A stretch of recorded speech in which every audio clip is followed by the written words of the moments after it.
Students, आज अपन digestive system को ही continue करते हुए दंत की संरचना का अध्ययन करेंगे। ठीक है, उसी चैप्टर को डाइजेस्टिव सिस्टम को कंटिन्यू करते हुए किसकी संरचना का अध्ययन करेंगे? आज दंत की संरचना का अध्ययन करेंगे। ठीक है, यहां पर मैंने ये दांत का एक डायग्राम बनाया है। ठीक है, ये डायग्राम बनाने के बाद इजीली अपन इसमें जो भी स्ट्रक्चर्स होते हैं, संरचनाएं होती हैं, उनके बारे में आसानी से लिखा जा सकता है। ठीक है ना। अगर आप डायग्राम इसका बनाना नहीं सीख पाओगे तो इसके बारे में फिर लिखने में दिक्कत आती है। ठीक है, कई बार ये क्वेश्चन में भी पूछा गया है, दंत की संरचना का सचित्र वर्णन करिए। ठीक है, तो इस कारण से हमें दांत का डायग्राम बनाना भी सीखना पड़ेगा। ठीक है ना। तो इसमें देखिए, सबसे पहले मैंने जो डायग्राम बनाया इसमें देखिए, अगर आप ऊपर से इसको बनाना शुरू करेंगे तो ये डायग्राम कभी भी आप स्मृति में नहीं बना पाएंगे। इसलिए जब भी हमें डायग्राम बनाना है तो उस डायग्राम को बनाने के लिए सबसे पहले हमें कहां से शुरुआत करनी है? दांत के जो मध्य में पाई जाने वाली कैविटी होती है, जो हमारे दांत होते हैं, इन दांतों के मध्य में, सेंटर में क्या पाई जा रही होती है? एक कैविटी पाई जाती है। ठीक है, उस कैविटी को हम पल्प कैविटी कहते हैं। कौन सी कैविटी? पल्प कैविटी, या इसको हम चाहें तो मज्जा गुहा भी कह सकते हैं। ठीक है, कौन सा वाला पार्ट है? देखो ये बिल्कुल सेंटर में आ रहा है ना, इस वाले पार्ट को, ये जो सेंटर में आ रहा है, इस वाले पार्ट को हम क्या बोल रहे हैं? मज्जा गुहा कह रहे होते हैं। ठीक, इस मज्जा गुहा या पल्प कैविटी के अंदर ब्लड वेसल्स होती हैं। इसके साथ साथ इसमें आपकी ओडोंटोब्लास्ट सेल्स होती हैं, जिनको दंत कोशिकाएं कह रहे होते हैं। इसके साथ साथ इसमें तंत्रिका तंतु पड़े होते हैं। ठीक है, और ये वाली जो कैविटी है दांत के आधार वाले भाग में किसके द्वारा खुलती है? रूट पोर के द्वारा, या इस रूट पोर को हम चाहें तो एपिकल पोर भी कह सकते हैं। ये छिद्र होता है जिसे हम क्या नाम दे रहे होते हैं? रूट पोर। इस रूट पोर के द्वारा इस पल्प कैविटी में ब्लड वेसल्स, इसके बाद में कनेक्टिव टिश्यूज भरा होता है, साथ में इसी के अंदर बहुत सारी तंत्रिका तंतु पड़े होते हैं, और इसी में ओडोंटोब्लास्ट सेल्स होती हैं, जिनको हम दंत कोशिकाएं कह रहे होते हैं। ठीक है, ये यहां से क्या करेंगे? ब्लड वेसल्स लगातार इसको ब्लड देंगे, और ब्लड से इसको क्या मिलेगा? भोजन मिलेगा। तो भोजन मिलने के कारण क्या हुआ? दांत को लगातार पोषण की सप्लाई होती रहती है। ठीक है, इसके बाद नेक्स्ट, पल्प कैविटी के ऊपर वाला जो पार्ट आपको दिखाई दे रहा है, इसको हम कह रहे होते हैं डेंटिन। और इस डेंटिन का जो निर्माण है, इस पल्प कैविटी के अंदर पाई जाने वाली जो दंत कोशिकाएं या ओडोंटोब्लास्ट होती हैं, वो सीक्रेट करती हैं। दांत का अधिकांश भाग किससे बनाया जाता है? इसी डेंटिन के द्वारा बनाया जाता है। और ये डेंटिन कलर में हल्की सी कैसी होती है? पीली, अर्थात इसको हम येलोइश कह सकते हैं, अर्थात स्लाइटली कैसे होगी? पीले रंग की दिखाई दे रही होती है, जिसका फॉर्मेशन या सीक्रेशन कौन करता है? पल्प कैविटी में पाई जाने वाली दंत कोरक कोशिकाएं या ओडोंटोब्लास्ट या दंत कोशिकाएं। ठीक है, इसके बाद ये जो शिखर वाला भाग होता है, इस शिखर वाले भाग पर एक सफेद चमकदार कड़ी परत लगी होती है। इस परत को हम क्या नाम दे रहे होते हैं? इनामिल कह रहे होते हैं। इनामिल हमारे शरीर में सबसे कठोरतम पदार्थ होता है। यदि पूछा जाए कि मानव के शरीर में सबसे कठोरतम पदार्थ का नाम बताइए, तो अपने को क्या बताना पड़ेगा? इनामिल। ठीक है ना। कैसा पार्ट है ये? शरीर में सबसे कठोर पार्ट होता है। किसके ऊपर होता है? क्राउन या शिखर वाले भाग के ऊपर होता है। ठीक है, इसी इनामिल के कारण दांत कैसा दिखाई दे रहा होता है? सफेद और चमकदार दिखाई दे रहा होता है। ठीक, इसके पश्चात क्राउन और ये जो नीचे वाला पार्ट होता है, रूट वाला, इसके मध्य में कौन सा वाला दांत का पार्ट है? ग्रीवा होता है या नेक होता है। इस नेक वाले भाग को अगर हम देखें तो ये किसके द्वारा? मसूड़ों के द्वारा ढका रहता है, मसूड़े के द्वारा कवर रहता है। और जो दांत का निचला भाग होता है वो बोनी सॉकेट्स, जबड़े में जो अस्थि है उस अस्थि के अंदर क्या होगा, गर्त होगा, पिट होगा, बोनी सॉकेट्स होगा। उस सॉकेट्स के अंदर क्या फिट रहता है, दांत का लोअर पार्ट, जिसको हम क्या कह रहे होते हैं, रूट कह रहे होते हैं, अर्थात मूल कह रहे होते हैं। ये किसमें, अस्थिल गर्त के अंदर जुड़ जाता है। किसके द्वारा जुड़ जाता है, अस्थि समान सीमेंट के द्वारा जुड़ा होता है, ठीक है। इसलिए ये उस अस्थिल गर्त में मजबूती के साथ स्थिर बना रहता है, ठीक है ना। इसके बाद देखिए नेक्स्ट चीज ये आती है कि अगर हम इस दांत को, पूरे दांत को देखें तो इस पूरे दांत को हम चाहें तो 3 भागों में बांट लेते हैं। इसका एक पार्ट होता है क्राउन, क्राउन का मतलब होता है शिखर वाला भाग। एक भाग होता है नेक, नेक वाले भाग को हम क्या कह रहे होते हैं, ग्रीवा। ग्रीवा कौन सा वाला भाग है, जो मसूड़े के द्वारा ढका रहता है। और एक भाग होता है जो कहां पर होता है, अस्थिल गर्त के अंदर होता है, उसको हम क्या कह रहे होते हैं, रूट। इस प्रकार से दांत कितने भागों में बट गया, 3 भागों में। सबसे ऊपर क्राउन, मसूड़े से दबा हुआ नेक, और अस्थिल गर्त के अंदर है उसे क्या बोल देंगे, रूट कह देंगे, ठीक है ना। अब देखिए यहां पर ये भी कह सकते हैं, ये दांत हमारे जबड़ों में लगे हुए हैं। जबड़े कहां पर है, मुख गुहा के दोनों साइड में। तो हम ये कह सकते हैं कि मुख गुहा में दांत का जो विजिबल पार्ट होता है, दांत का जो दिखाई देने वाला भाग है, उस भाग को क्या बोलेंगे, शिखर कह देंगे, ठीक है, क्राउन कह देंगे। और वह भाग जो कहां पर लगा हुआ है, जबड़ के अंदर अस्थि में जो गर्त है, पिट है, उसको क्या बोलेंगे, रूट। और रूट और क्राउन के मध्य वाला भाग जो गम्स या मसूड़े के द्वारा ढका रहता है, उसको नाम क्या दे दिया जाता है, नेक कह दिया जाता है, ठीक है। इस तरह से हम दांत को कितने भागों में बांट लेते हैं, 3 भागों में बांट लेते हैं, एक क्राउन, एक नेक और तीसरा रूट, ठीक है ना। सबसे पहले मैंने कहा था जब डायग्राम अपन बनाए तो दांत के सेंट्रल वाले भाग में या केंद्रीय वाले भाग में कौन सी गुहा दिखाएंगे, पल्प कैविटी। इसमें ब्लड वेसल्स होंगी, कनेक्टिव टिश्यूज होगा, और साथ में दंत कोरा कोशिकाएं होंगी, और इसी के अंदर क्या होगा, बहुत सारे तंत्रिका तंतु जो यहाँ पर सेंसेशन का काम कर रहे होते हैं, ठीक है। इसके द्वारा किसका सीक्रेशन होता रहता है, इस पे पाई जाने वाली जो ओडोंटोब्लास्ट दंत कोशिकाएं होती हैं, क्या बनाती है, डेंटिन। दांत का अधिकांश भाग किससे बनता है, डेंटिन से बनता है। डेंटिन कैसे रंग की होती है, हल्के से पीले रंग की होती है, ठीक है। और फिर डेंटिन के ऊपर जो क्राउन वाला भाग है, ये किससे ढका होता है, इनामिल से। इनामिल शरीर का सबसे कठोरतम भाग होता है, तथा यह सफेद और कैसी परत के रूप में पाया जा रहा होता है, चमकदार परत के रूप में पाया जाता है, ठीक है ना। यदि हमारे दांतों में से इस इनामिल वाली परत को हटा दिया जाए तो दांत कैसे रंग का दिखाई देगा, हल्के से पीले रंग का दिखाई देगा, फिर उसमें व्हाइटनेस हमें दिखाई नहीं देती है, ठीक है ना। एक मैं आपके लिए सिंपल एग्जांपल दे रहा हूं। जैसे बहुत सारे लोग, आपने देखा होगा, बहुत सारे पान मसाला या गुटखा वगैरह खाते रहते हैं। इस गुटखे वगैरह में आपने देखा है केमिकल्स वगैरह होते हैं। तो ऐसे लोगों के दांत आपने देखा होगा एकदम से कैसे हो जाते हैं, विकृत हो जाते हैं, बिल्कुल एकदम से उनका रंग चेंज हो जाता है, बिल्कुल अलग रंग के दिखाई देते हैं, सफेद रंग उनमें दिखाई देता ही नहीं है। ऐसा क्यों होता है, ऐसा इसलिए होता है कि जो केमिकल है उसमें पाउच में, या जो वो मसाला गुटखा पान जो भी ले रहे होते हैं, उससे ये जो इनामिल है, ये लेयर यहाँ पर डिस्ट्रॉय हो जाती है, ये लेयर यहाँ से टूट जाती है। जब लेयर टूट जाएगी तो कौन सा वाला भाग दिखाई देना शुरू कर देगा, डेंटिन वाला भाग। और डेंटिन वाला भाग पहले से ही कैसा बता रखा है आपने, हल्के पीले रंग का बता रखा है। तो दांत कभी भी सफेद दिखाई नहीं देता है, ठीक है। सफेद दिखाई देने के लिए कौन सा वाला यहाँ पर लेयर है, इनामिल। और ये इनामिल कैसा होता है, चमकदार सफेद, शरीर में सबसे कठोर होता है।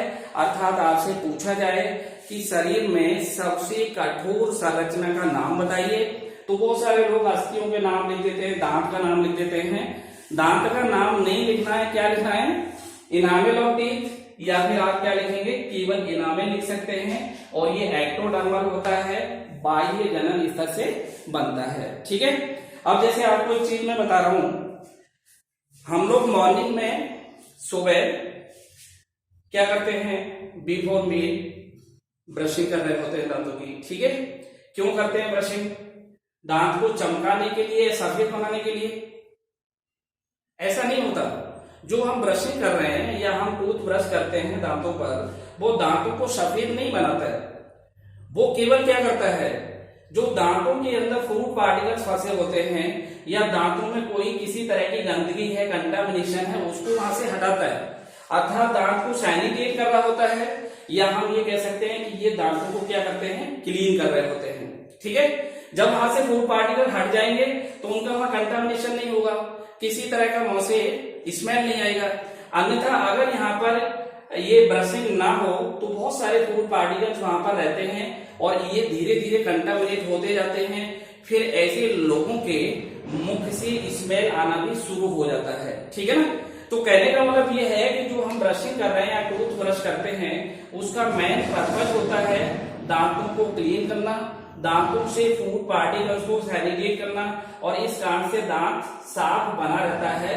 लेकिन उसमें चमक या सफेद जो दिखाई देने वाला भाग है वो केवल किसके कारण होता है, इनामिल के कारण होता है, ठीक है ना। किसके कारण होगा, इनामिल के। इसीलिए देखिए हम कह रहे होते हैं कि हमें वास्तव में दांतों के ऊपर जो ब्रशिंग है ये बिफोर मील, आफ्टर मील अर्थात खाने से पहले और खाने के बाद में दोनों समय करना चाहिए। इससे फायदा ये होता है कि अधिकतर जो दांतों के अंदर कंटामिनेशन होती है ये दिन में नहीं होती, बेसिकली ये रात के समय पर ही होती है। इसलिए सोने से पहले, जब भी हम सोना चाहते हैं, सोने से पहले क्या करें, दांतों को ब्रश करें, क्लीन करें, ठीक है ना। तो बिफोर मील और आफ्टर मील दोनों ही समय हमें क्या करना चाहिए, दांतों की ब्रशिंग करनी चाहिए, दांतों को सैनिटाइज करना चाहिए और दांतों को क्लीन करना चाहिए, जिससे दांत सुरक्षित बने रहते हैं, ठीक है। क्लियर हो गया होगा, समझ में ये सारी बात आ गई होगी। अब देखिए इसके नोट में अगर आपको लिखना है तो सबसे पहले हम ये कह रहे होते हैं कि जो दांत होते हैं ये कैसे होते हैं, कठोर संरचनाओं के रूप में अर्थात हार्ड स्ट्रक्चर्स के रूप में पाए जाते हैं। ये कठोर संरचनाएं होती हैं, ठीक है ना।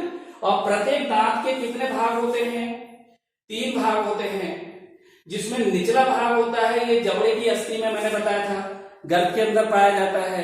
क्या कहते हैं इसको, रूट कह रहे होते हैं, क्या बोलेंगे, रूट कह देंगे, ठीक है ना। और फिर जो ऊपर वाला भाग होता है, दांत के ऊपर वाला भाग, विजिबल पार्ट ऑफ टीथ, जो दांतों के दिखाई देने वाले भाग हैं, इन भागों को हम क्या बोलते हैं, शिखर कह रहे होते हैं या क्राउन कह रहे होते हैं, ठीक है। और इन दोनों के मध्य में जो गम्स या मसूड़े से घिरा हुआ भाग होता है उसे हम नेक या ग्रीवा कह देते हैं। क्लियर हो गया। इसके बाद हम कह रहे होते हैं कि दांत का जो अधिकांश भाग होता है, मैंने अभी बताया था किससे बना होता है, डेंटिन से। डेंटिन को कौन बना रहा है, पल्प कैविटी में पाई जाने वाली जो दंत कोशिकाएं या ओडोंटोब्लास्ट होती हैं, यही किसका सीक्रेशन करती हैं, डेंटिन का सीक्रेशन कर रही होती हैं, ठीक है ना। इसलिए हम कह रहे होते हैं कि दंत का जो निर्माण है वो किसके द्वारा होता है, डेंटिन के द्वारा होता है, ठीक है। फिर दंत का जो केंद्रीय भाग है, मैंने बताया था सेंट्रल पार्ट, इसमें कौन सी वाली गुहा पाई जाती है, पल्प कैविटी पाई जाती है, जिसको हम मज्जा गुहा भी कह सकते हैं। और इस गुहा के अंदर क्या भरा होगा, दंत कोशिकाएं जिनको हम ओडोंटोब्लास्ट कह रहे होते हैं, ब्लड वेसल्स होती हैं, रुधिर वाहिनियां होती हैं, और इसके अंदर क्या होते हैं, तंत्रिका तंतु, नर्व फाइबर होते हैं, ठीक है।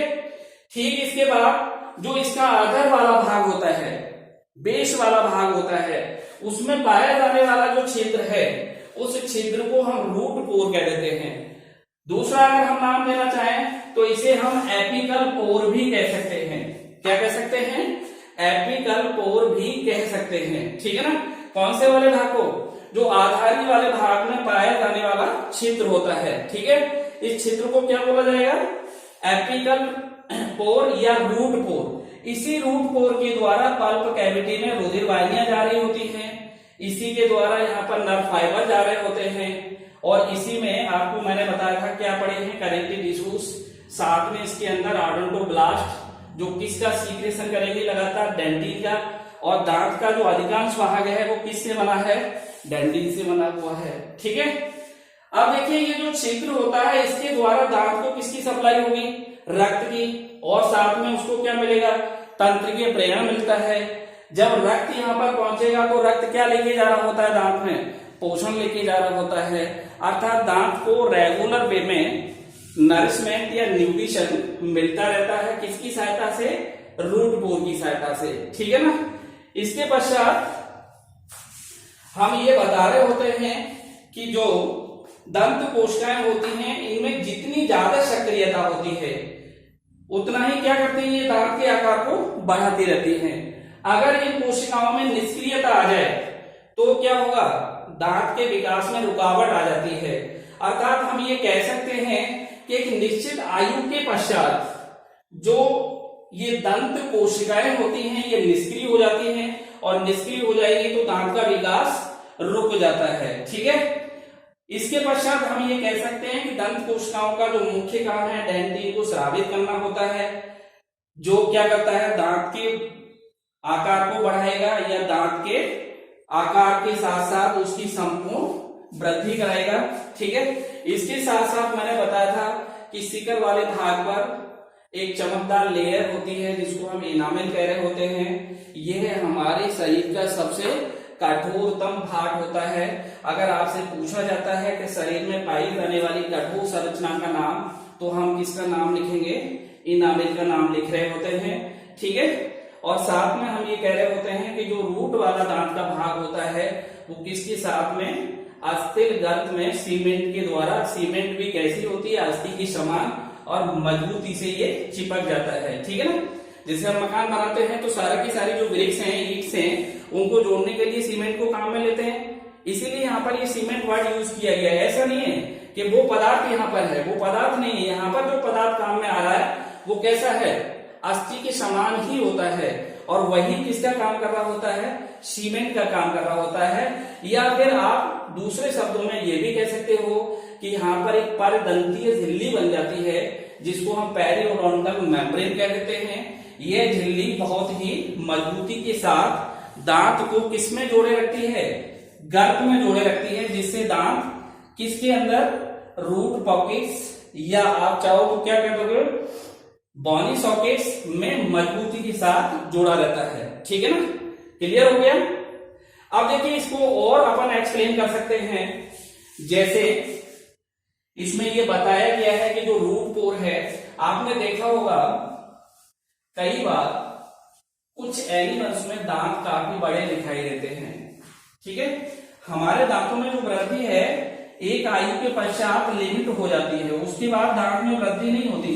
जैसे हम हमारी बात करें, हम लोग जब अर्ली स्टेज में रहे होते हैं उस समय दांत में तेजी से वृद्धि हो रही होती है, लेकिन जब हम एक आयु क्रॉस कर जाते हैं तो उस समय हमारे दांत की वृद्धि थोड़ी हो रही है। फिर अगर उसी तरह से दांत लगातार बढ़ता रहे तो ये तो बहुत बड़े हो जाएंगे, मुख से भी बाहर जाएंगे, बहुत दिक्कत हो जाएगी, ना तो मुख को खोल सकते हैं, ना बंद कर सकते हैं, ना खाना खा सकते हैं। अर्थात हमारे लिए कैसी कंडीशन क्रिएट हो सकती है, एडवर्स कंडीशन आ जाएगी कि नहीं आ जाएगी, क्योंकि दांत अगर बढ़ेगा तो फिर मुख को ना बंद किया जाएगा, ठीक है ना उसको अच्छी तरह से खोला जाएगा, कैसा होगा, एडवर्स कंडीशन हो जाएगी, विपरीत परिस्थिति हो जाएगी।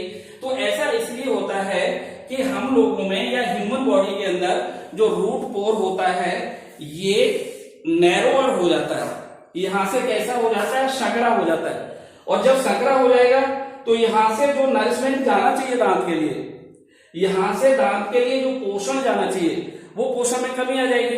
अर्थात दांत को केवल इतना ही पोषण मिलता है जिससे दांत सर्वाइव करता रहे या जीवित अवस्था में बना रहे, ठीक है ना, इससे ज्यादा नहीं मिलता।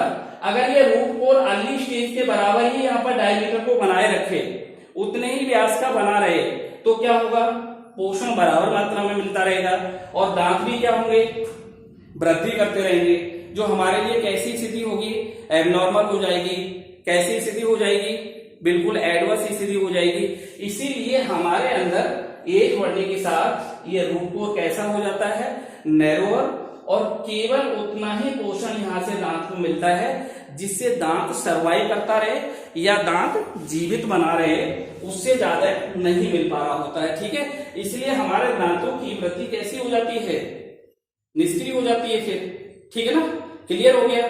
या हम कह सकते हैं दांतों का विकास रुक जाता है, ठीक। लेकिन आपने देखा होगा कुछ एनिमल में, जैसे एलिफेंट है, ठीक है, एलिफेंट का मतलब हाथी। हाथी में आपने देखा होगा दांत बहुत सारे आगे तक बढ़ जाते हैं, जिनको हम दिखाने वाले दांत कह रहे होते हैं।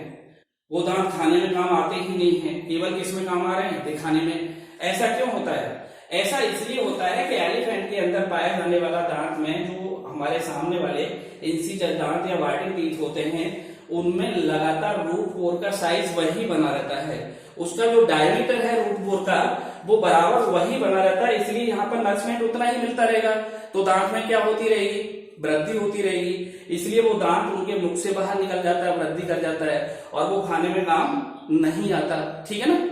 इसके बाद दूसरी चीज हम इसमें बता सकते हैं, चूहों में, रैट्स में। रैट्स में आपने देखा होगा जो दांत हैं वो लगातार वृद्धि करते रहते हैं। इनमें भी क्या होता है, इंसिजर दांत लगातार बढ़ते रहते हैं।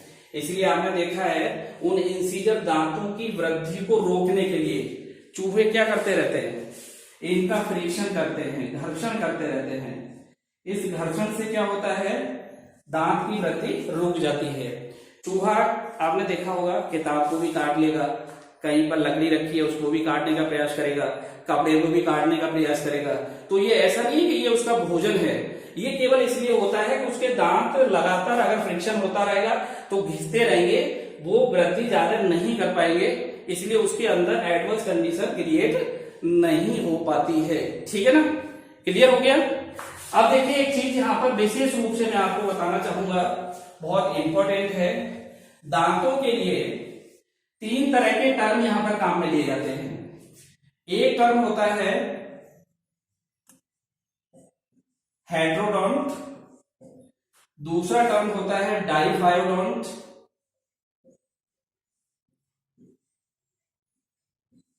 और तीसरा टर्म होता है जिसको कह रहे होते हैं थीकोडोंट। क्या कह रहे होते हैं, थीकोडोंट। इसको यहां पर मैं बता चुका हूं पहले ही आपको, क्या बोलते हैं, विषम दंती। इसको यहां पर कहा जाता है द्विबार दंती,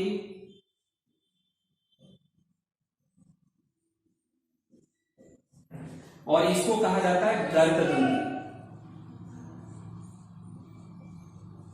ठीक है ना। अब देखिए ये जो हेट्रोडोंट है, मैंने बताया था विषम दंती इनको क्यों कहते हैं, क्योंकि ये आकार और प्रकार में भिन्न होते हैं। इनमें अगर देखें तो 4 तरह के हमें दिखाई दे रहे हैं। एक तो इंसिजर होते हैं, दूसरे केनाइन्स होते हैं, तीसरे मोलर, प्रीमोलर,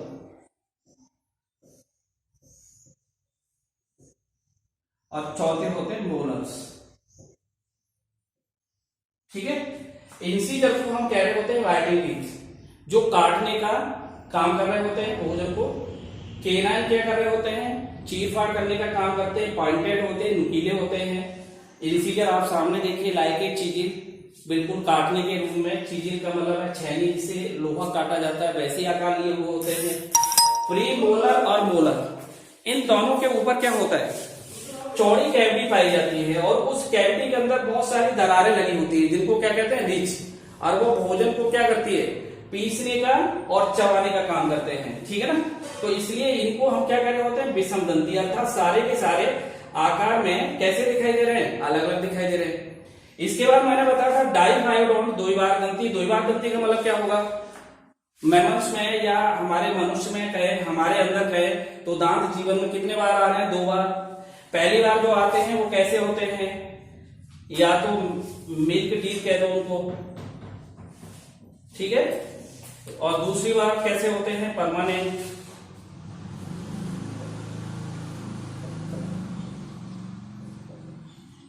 इनको टेम्पोरेरी टीथ और इनको परमानेंट टीथ कहा जा रहा होता है। ये टीथ एक समय के बाद निकल जाते हैं, ये हमारे साथ हमेशा जुड़े रहते हैं मजबूती के साथ, जिनको हम क्या कह रहे होते हैं, परमानेंट टीथ। ये जो मैंने स्ट्रक्चर आपको बताया है, ये कौन से दांत का है, परमानेंट दांत का है। ठीक है ना, क्लियर हो गया। इसके बाद देखिए आता है थीकोडोंट। थीकोडोंट का मतलब मैंने क्या बताया था, गर्त दंती, अर्थात ये दांत जो जबड़ा होता है उस जबड़े में अस्थि के अंदर क्या पाए जाते हैं, बॉनी सॉकेट्स। क्या पाए जाते हैं, बॉनी सॉकेट्स। इनको हम कह रहे होते हैं अस्थिल गर्त। क्या बोलेंगे, अस्थिल गर्त। ठीक है, इन अस्थिल गर्त में सीमेंट के द्वारा जुड़े रहते हैं मजबूती के साथ, इसीलिए इनको क्या बोला जाता है, गर्त दंती कहा जाता है। ठीक है ना, इसलिए हमें हमेशा ये याद रखना पड़ेगा कि दांतों के लिए कितने टर्म काम में लिए जा रहे हैं, हेटोडोंट, डाइहायोडोंट और थीकोडोंट। ठीक है ना, क्लियर हो गया। ओके।